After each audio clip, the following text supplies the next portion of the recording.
अड़े बाबा की चॉइस, लड़का चाहिए कि लड़की चाहिए, बेटा चाहिए कि बेटी चाहिए। पहले तो अड़े बाबा बोल रही थी कि आप सबको पता ही है कि मुझे क्या चाहिए, मैं नहीं बताऊंगी, आप सबको पता ही है। फिर उसके बाद नहीं बताऊंगी के बाद भी मैं बता देती हूँ। बताया क्या, मेरे पति को तो लड़की पसंद है लेकिन मुझे बेटा पसंद है। और बेटा पसंद होने के पीछे भी गाइज़ नेगेटिव मत लेके जाइए, जो उन्होंने इमोशंस यहाँ पे बताए। बेटा के लिए रीज़न ये है कि उन्होंने अपना भाई खोया है, तो अपने बेटे के रूप में वो ये उम्मीद कर रही हैं कि मेरा भाई इस दुनिया में आ जाए, विच इज़ फेयर इनफ। अगर कोई इंसान ने अपने किसी करीबी को खोया होता है तो जब उसका ये पल आता है तो उस समय वो ये उम्मीद करता है कि वही मेरे पास वापस से आ जाए। लेकिन एक बात बताऊँ, अगर लड़का गया है तो ज़रूरी नहीं कि वो हर जन्म में उसी रूप में वापस आए। एक इंसान जब इस दुनिया से जाता है तो वो आपकी ज़िंदगी में बेटी के रूप में भी आ सकता है, बेटे के रूप में भी आ सकता है, किसी जानवर के रूप में भी आ सकता है, किसी भी रूप में आ सकता है ना। तो बेटा बेटी वाले कॉन्सेप्ट को यहाँ पे लोग दिखाने और हाईलाइट करने की कोशिश करते हैं, पर मैं इस चीज़ को अच्छा नहीं मानती कि जो भी होगा वो कुदरत देगी। मुझे बेटी पसंद है ये दिखा के आप कि हाँ हम लड़कियों से कितना अटैच है, या मुझे बेटा पसंद है ये दिखा के हाँ ये सब चीज़ें नहीं करनी चाहिए। बिल्कुल भी इस चीज़ की डिमांड आपको कभी करनी ही नहीं चाहिए कि मुझे मेरे कोख से जो आने वाला है वो बेटा चाहिए या बेटी चाहिए। जी नहीं, मेरी कोख से जो भी आने वाला है मुझे वो स्वीकार है। ईश्वर ने जो भी मेरी कोख में दिया है मुझे वो पूरे दिलो जान से स्वीकार है। ये होना चाहिए। बेटा बेटी आगे निकलो इन सब चीज़ों से। फिर उसके बाद किसी ने क्वेश्चन किया था कि आपने बच्चों का नाम सोच लिया है, तो वहाँ पे भी अड़े बाबा ने बोला कि नाम तो सोच लिया है और नाम तो मैं खुद ही रखूँगी। किसी से मैं रिस्क नहीं ले सकती नाम रखने का, मैं खुद ही रखूँगी। पता है अभी तक इन्होंने जितने भी सवालों का जवाब दिया ना, उन सवालों के जवाब में ना ऐसा दिख रहा था कि ये फैमिली से बहुत हटकर चीज़ें कर रही हैं और फैमिली से बहुत हटकर चीज़ें सोच रही हैं। ठीक है, ये माँ है, इनके कोख में वो बच्चा है, लेकिन उसकी खुशी पूरे परिवार को हो रही होगी। सो पूरे परिवार को इस खुशी में ना साथ लेके चलना चाहिए। हर चीज़ का हक मेरा है, मेरी डिलीवरी ये होगी, वो हक मेरा है। मैं किसी को बोलने का बिल्कुल बर्दाश्त नहीं करूँगी। मुझे बेटा चाहिए, ये हक मेरा है, और मुझे नाम रखना है, ये भी हक सिर्फ मेरा है। और मैं बिल्कुल रिस्क नहीं लूँगी कि कोई भी मेरे बच्चे का ऊटपटांग नाम रख दे। मैं एक बहुत अच्छा मज़ेदार शानदार नाम जो है वो यहाँ पर रखूँगी। क्या बोलने से पहले ये कभी सोचती नहीं है कि इनके स्टेटमेंट फैमिली के और लोगों को बुरे लग सकते हैं? जैसे कि अननेसेसरली रिश्तेदारों को टारगेट करना, जिन्होंने अभी तक कुछ बोला ही नहीं है। इनको इनके ससुराल में रिश्तेदारों ने कभी कुछ परेशानी दी ही नहीं है। ये तो फ्री बर्ड है, जैसा उठ सकती हैं, जैसा बैठ सकती हैं, जहाँ जा सकती हैं, जैसा खा सकती हैं। आज तक किसी रिश्तेदार को आपने इनके आगे चूँ भी बोलते हुए देखा है? लेकिन उसके बाद भी इन्होंने अपनी वीडियो में रिश्तेदारों को भी टारगेट कर दिया, पड़ोसियों को भी नहीं छोड़ा। अब तो पड़ोसियों को भी टारगेट कर दिया, और देखा जाए तो अपने खुद के फैमिली मेम्बर्स को भी सड़ा हुआ रिएक्शन बोल के कहीं ना कहीं टारगेट कर दिया। ठीक है, अभी और आगे आते हैं, इंटरेस्टिंग सवालों के जवाब इन्होंने दिए हैं, तो वो आप लोग सुनना, वीडियो एंड तक ज़रूर देखना। इसके बाद ये सवाल तो बहुत टाइम से आ रहा है ना, जिस दिन से आपने देखा कि अपने ससुराल से अलग हो गई हैं, लेकिन हर बार हर व्लॉग में इन्होंने एक अलग अलग एक्सक्यूज़ दिया है। कभी चींटियों का एक्सक्यूज़ दिया, कभी कीड़ों का, मकोड़ों का, मच्छरों का, हर उस चीज़ का एक्सक्यूज़ दिया। लेकिन अब जो है रियलिटी वो कहीं ना कहीं इस व्लॉग के बाद क्लियर हमें समझ में आ रही है, क्योंकि इन्होंने साफ तौर पे बोला है कि मुझे उस घर में नहीं रहना, क्योंकि उस घर में मेरी तबीयत ठीक नहीं रहती, तो मुझे नहीं रहना। मैं कहीं भी जाके रहूँगी, लेकिन मुझे उस घर में नहीं रहना और मुझे अपना पर्सनल खुद का घर बनाना है।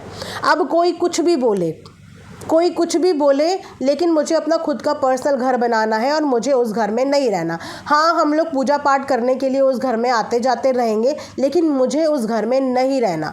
तो अब आप समझ रहे हो कि इनको अपना खुद का पर्सनल सेपरेट, एक तरीके से बोला जाए तो इनको अपनी एक न्यूक्लियर फैमिली स्टार्ट करनी है। जॉइंट फैमिली का हिस्सा शायद इन्हें अब नहीं बने रहना। और पता नहीं इन्होंने तो उस घर पर इस चीज़ का टैग लगा दिया है कि उस घर पर इनकी तबीयत ख़राब होती है।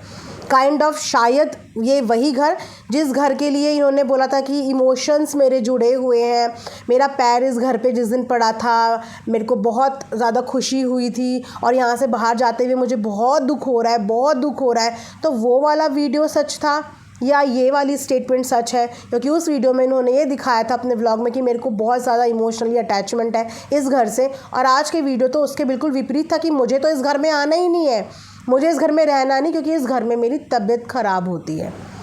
इस घर में उनकी तबीयत ख़राब होती है, वो कहीं भी रहेंगी लेकिन इस घर में, जो उनके सास ससुर का घर है, जिस घर में वो ब्याह के आई थी, उस घर में उन्हें नहीं रहना।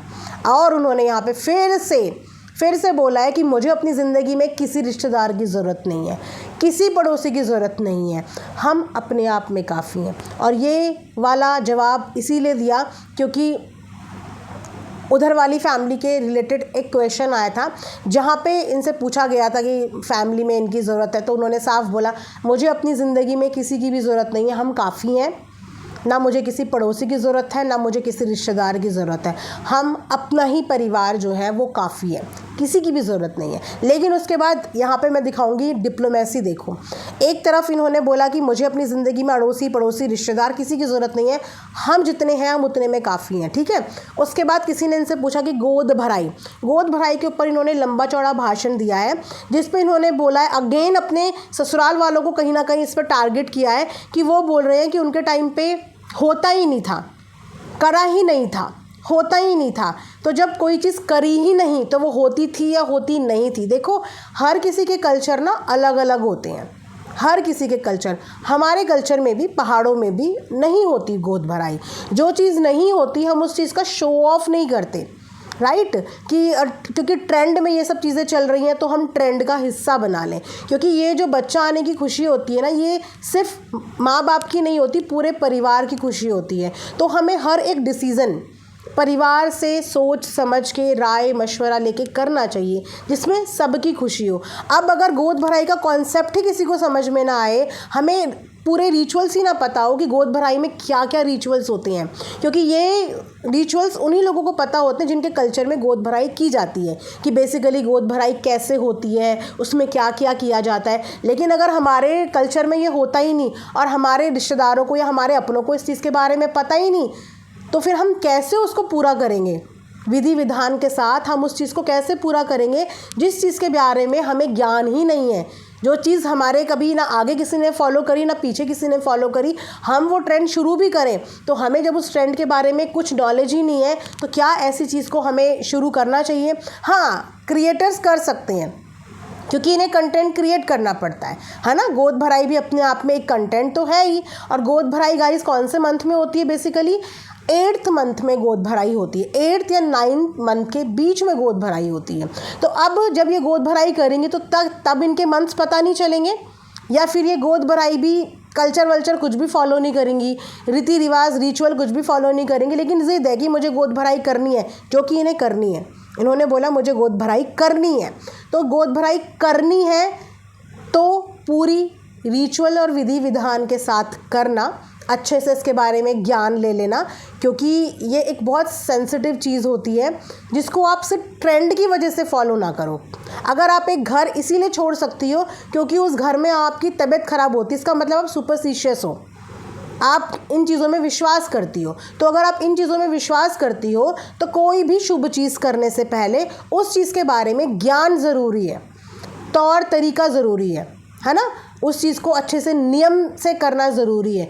तो करो, शौक़ से करो, लेकिन सिर्फ कंटेंट के लिए ये सब चीज़ें मत करना, दिल से इन चीज़ों को करना, इसके बारे में नॉलेज हासिल कर लेना कि किस तरीके से इस चीज़ को किया जाता है। साथ में कोई भी चीज़ अगर करनी है ना तो परिवार को साथ में लेके करो, उनको ताने मारते हुए मत करो कि उन्होंने बोला हमारे यहाँ नहीं होता। नहीं होता उन्होंने तभी बोला, हर किसी के कल्चर में हर कोई चीज़ हो ज़रूरी नहीं है। हाँ, तो जो बड़ों ने जब किया ही नहीं तो वो वही जवाब देंगे ना कि हमारे यहाँ नहीं होता, किसी ने किया ही नहीं। अब अगर आजकल की बहुएं ये सब चीज़ें कर रही हैं तो घर वाले खुशी खुशी उसमें शामिल हो जाते हैं, लेकिन घर वालों को डांट के या ताना दे के नहीं मनाया जाता, अपनी फीलिंग्स उनके साथ शेयर की जाती है कि मैं ये करना चाहती हूँ, शेयर की जाती है, ज़बरदस्ती नहीं करवाया जाता। शेयर करके उनको मनाया जाता है चीज़ों के लिए। तो इनका जो ये रूडनेस है ना, ये Q&A में ना बहुत ज़्यादा निकल के आई। मैं सारी वीडियो में यही था, मैं ये करना चाहती हूँ, मैं किसी की नहीं सुनूंगी। अब आप मुझे बताइए, आप जो ये गोद भराई का फंक्शन कर रही हैं, इस गोद भराई के फंक्शन में पड़ोसियों को बुलाया जाता है, रिश्तेदारों को बुलाया जाता है। अब अगर आपको अपनी ज़िंदगी में पड़ोसी भी नहीं चाहिए, रिश्तेदार भी नहीं चाहिए, तो आप फंक्शन में बताइए कि आप किसको बुलाएंगी। घर के 4 लोगों के साथ आप ये गोद भराई का फंक्शन कर लेंगी घर के 4 लोगों के साथ? पड़ती है समाज की ज़रूरत। जिन आस पड़ोसियों को आप ताना मार रही हैं, जिन्होंने आपको कुछ बोला ही नहीं, आपको उनकी भी समय समय पे ज़रूरत पड़ेगी। जिन रिश्तेदारों को आप ताना मार रही हैं, जिन्होंने अभी तक आपको कुछ बोला ही नहीं कि दूर रहो, हमें तुम्हारी ज़रूरत नहीं है, तो आपको उनकी भी ज़रूरत पड़ती है। जब भी आप कोई सामाजिक कार्य कीरज करते हैं ना, तो आपको इसी समाज में रहने वाले लोगों की ज़रूरत होती है, पड़ती है ज़रूरत। तो अब कोई भी फंक्शन बिना पड़ोसियों के, बिना रिश्तेदारों के आप करके दिखाइए। घर के 4 लोगों की तक आपकी ज़िंदगी सीमित है ना, आपको और कोई नहीं चाहिए, तो इन 4 लोगों के साथ आप अपनी सारी ज़िंदगी, सारे कार्य कीरज निभा लोगे? नहीं निभाओगे। तो कोई भी स्टेटमेंट सोच समझ के देनी चाहिए, क्योंकि जिन पड़ोसियों को टारगेट करा है, उन पड़ोसियों को बुरा लग गया तो क्या वो आपके सुख दुख में आएंगे? जिन रिश्तेदारों को आपने टारगेट कर दिया है, अगर उन्हें बुरा लग गया तो क्या वो रिश्तेदार आपके सुख दुख में आएंगे? उन रिश्तेदारों में आपकी खुद की ननद भी आती है, वो भी रिश्ते में रिश्तेदार ही लगती हैं, है ना। तो थोड़ा सा सोच समझ के चीज़ों को बोला करो। कि बोली हुई बात किसी को चुभ सकती है, किसी को बुरी लग सकती है, आपके अपनों को भी बुरी लग सकती है, और आपके अपने आपकी इसी बिहेवियर की वजह से आपसे दूर भी हो सकते हैं, राइट। सो गाइस, ये थे कुछ पॉइंट्स जिनके ऊपर मुझे बात करनी थी। आई होप कि आप लोगों को अच्छा लगा होगा। मेरे पॉइंट से कहीं ना कहीं आप लोग अग्री करते होंगे। अगर आप लोग अग्री नहीं भी करते तो आप अपना वर्जन मुझे मेरे इन्हीं पॉइंट्स पे काउंटर करते हुए कमेंट सेक्शन में ज़रूर बता सकते हैं। मैं कभी भी किसी की भी कोई चीज़ का बुरा नहीं मानती। हर किसी का सोचने का वर्जन अलग होता है, समझने का तरीका भी अलग होता है। तो आप भी अपने ओपिनियन कमेंट सेक्शन में शेयर करना। मिलेंगे नेक्स्ट वीडियो में, तब तक अपना ढेर सारा ख्याल रखिए। Thanks for watching earth mom Dehradun.